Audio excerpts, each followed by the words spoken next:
In the year 797, inside the very palace where she had raised him, an empress sat on a throne and gave an order.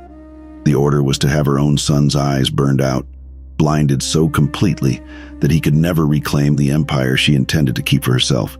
His name was Constantine VI, Emperor of Byzantium. Her name was Irene. She was his mother. When it was over, Irene didn't step aside or rule in someone else's name. She did something no woman had ever done in the history of the Roman Empire, East or West. She took the title of Basileus, the masculine word for emperor, and signed documents as sole ruler of the most powerful Christian state in the world. She also hosted the last great church council of the ancient world, outmaneuvered the Pope of Rome, and may have inadvertently handed Charlemagne the justification he needed to create a rival empire. This is Empress Irene, one of the most extraordinary, ruthless, and misunderstood rulers of the medieval age. Here's the first unusual fact about Irene. Almost nothing is known about her early life. She appears in history suddenly, like a comet, and deliberately so, because the sources that recorded Byzantine court life were written by men who preferred women to remain invisible. What we know is this: she was born around 750 in Athens, not Constantinople, making her one of the very few Byzantine empresses to come from the Greek provincial world rather than the capital's aristocracy. Her parents were dead by the time she came of age, leaving her an orphan. She may have been raised by relatives, possibly an uncle who held some minor official position. In 769, the Emperor Constantine V, one of the most aggressive iconoclast rulers in Byzantine history, was searching for a bride for his son Leo. The palace ran a kind of beauty contest for imperial brides, a practice well documented in Byzantium, where young women from across the provinces were brought to the capital and assessed by court officials. Irene of Athens was selected. The irony was almost too perfect. Constantine V was the man who had spent his reign destroying sacred images and persecuting anyone who venerated them. His son Leo would continue that policy. And the woman they had just invited into the imperial family was secretly and very quietly a devoted supporter of icons. She was already playing the long game, she just didn't know yet how long it would take. To understand why Irene mattered, you have to understand what iconoclasm was and why it had split the Byzantine world in half for decades. Beginning roughly in 726 under Emperor Leo III, the Byzantine state had declared that venerating religious images, icons, mosaics, painted saints, was idol worship, forbidden by scripture. What followed was a systematic destruction of sacred art that had decorated churches for centuries. Images plastered over, mosaics smashed, icons burned, monks tortured and exiled for refusing to comply. This was not a minor theological dispute. It was a culture war that divided families, split the church from the state, alienated the papacy in Rome, and turned the eastern and western halves of Christendom into open rivals. Irene kept her icon-supporting beliefs private during her years as empress consort. She survived her father-in-law, Constantine V, who died in 775. Her husband, Leo IV, became emperor that same year. Leo was a milder iconoclast than his father, but still firmly anti-icon. In 780, down perhaps conveniently, Leo IV died suddenly, of a fever, leaving Irene as regent for their 9-year-old son, Constantine VI. There is a story that Leo IV had discovered icons hidden in Irene's bedchamber shortly before his death, and that the marriage had cooled sharply after that. The timing of his death has occasionally attracted dark speculation, though no evidence supports foul play. Still, it's the kind of detail history loves to leave unresolved. The moment her husband was in the ground, Irene moved. Not rashly, strategically. She spent the early years of her regency consolidating support, purging the iconoclast leadership from the military, and opening quiet negotiations with the Pope in Rome and the Patriarch of Constantinople. Then, in 787, she pulled off something genuinely remarkable.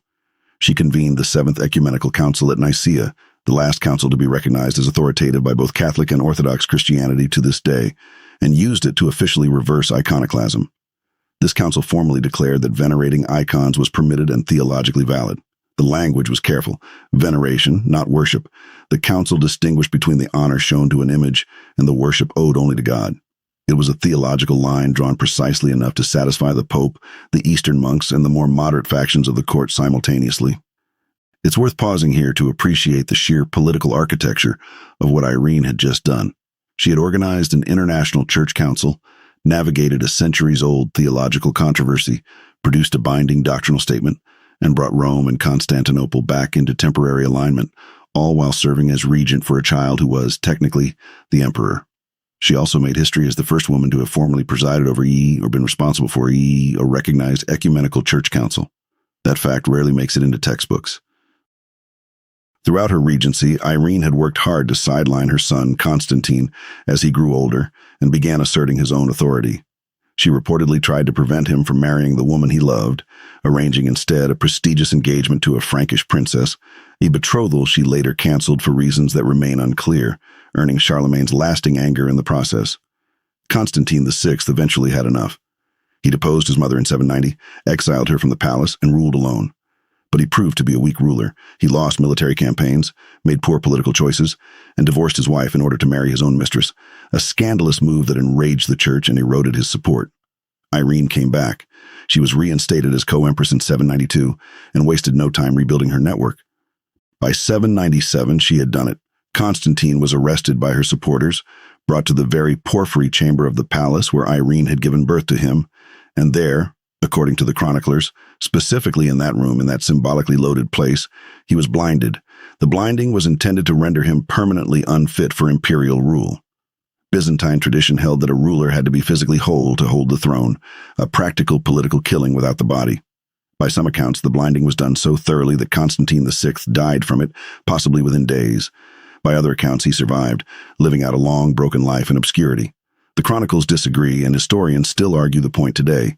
Either way, Irene was now alone on the throne, and she did not choose a male co-emperor to legitimize herself. She simply ruled, alone. Here's one of the most unusual artifacts of Irene's reign, and it's a coin. Byzantine gold coins, called numismata, traditionally showed the emperor's face on the front and a religious image on the back. Irene had coins minted that showed her face on both sides, not a male emperor on the front and her on the back. Her face twice, a woman's portrait front and back, on the currency of an empire that had never seen anything like it. She also, as mentioned in the introduction, signed imperial documents using the masculine title Basileus rather than the feminine Basilissa, a deliberate linguistic choice that some historians read as Irene refusing to accept that her power was in any way a lesser category than a man's. She wasn't a female emperor. She was the emperor. Her reign, however, brought real internal difficulties. Tax revolts broke out in parts of the empire, reportedly triggered in part by Irene's populist decision to lower or eliminate certain taxes in Constantinople itself, a move historians debate as either genuine generosity toward the urban poor or a crude bid for popular approval funded by cutting support elsewhere. There were also persistent military pressures from Arab raids in the south and Bulgarian forces in the north, challenges that a sole ruler without a strong military reputation struggled to manage. Here is perhaps the most historically consequential and completely unintended result of Irene's reign. On Christmas Day, 800, Pope Leo III crowned Charlemagne, king of the Franks, as emperor of the Romans in St. Peter's Basilica in Rome.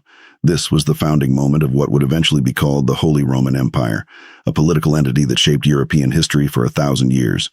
The theological justification for this coronation rested, at least partly, on a legal fiction, that because a woman sat on the throne in Constantinople, the imperial seat of the Roman Empire was effectively vacant. No legitimate male emperor existed, the argument went, and therefore the Pope was free to crown one in the West. Whether this argument was sincere or just a convenient excuse matters less than the result. Irene's rule as a woman had given Rome the rhetorical opening to permanently split the concept of Roman emperor between East and West.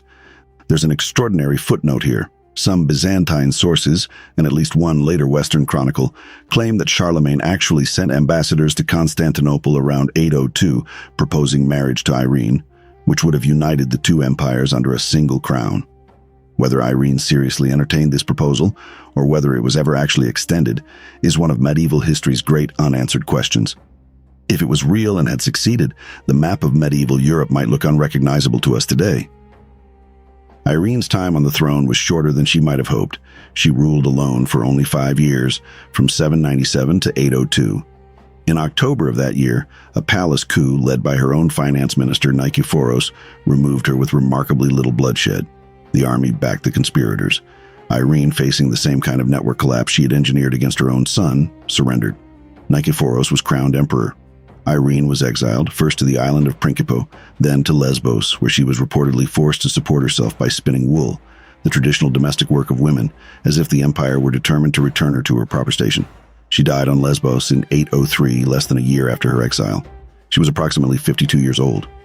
Here's the final unusual detail. The Eastern Orthodox Church canonized her as a saint.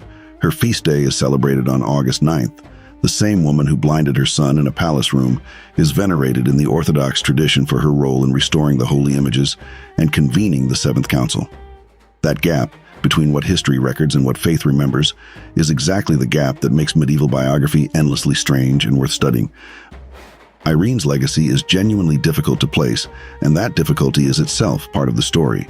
For the Orthodox Church, she is a saint, the empress who ended a decades-long assault on sacred images and gave the Church one of its most important doctrinal councils. She is remembered with reverence. For feminist historians, she represents something almost unprecedented in the Roman tradition. A woman who claimed the masculine title of emperor without apology, minted her own face on coins twice over, and refused to govern through the fiction of male authority. For political historians, she's a cautionary tale about the cost of personal ambition. A ruler whose desperate hold on power may have indirectly triggered the political fracture of Western and Eastern Christendom. And for anyone interested in the strange humanity behind imperial portraits, she's the orphan girl from Athens who somehow ended up on a gold coin twice at the center of the medieval world. Statues, icons, and coins bearing her image still exist today. The lasting record of a woman history wasn't entirely sure what to do with, and still isn't. If you found Irene's story as extraordinary as I do, please hit subscribe. We cover ancient and medieval biographies just like this one every week, with all the unusual details that the textbooks tend to leave out. Drop a comment below. What do you think history got wrong about Empress Irene? I'd love to read your thoughts. See you in the next one.